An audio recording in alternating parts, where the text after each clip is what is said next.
ในตอนบ่ายวันที่15มังกร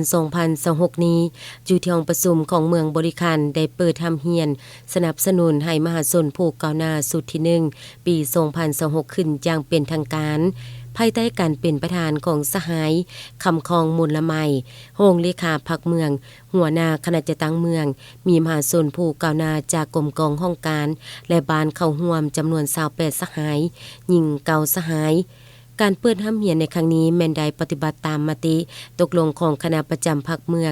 องบริคันฉบับเลขที่02ทับคปพมลงวันที่6มังกร2026ว่าด้วยการเปิดห้ามเหียนสนับสนุนและกฎระเบียบของภาคประชาชนปฏิบัติลาวให้มหาชนผู้ก้าวหน้าการเสริมเอกสารเป้าหมายการขยายภาคประชาชนปฏิบัติลาว13คำถาม13คำตอบให้มหาชนผู้ก้าวหน้าได้รับรู้และเข้าใจถึงแนวทางนโยบายของภาครัฐคันถึงวางออกในการสินำพาปวงสุลาวทางชาติต่อสู้ญาติเอาเอกราชอธิปไตยของชาติและสิทธิ์เป็นเจ้าของประชาชนนำพาการสร้างสาพัฒนาประเทศชาติให้วัฒนาถาวร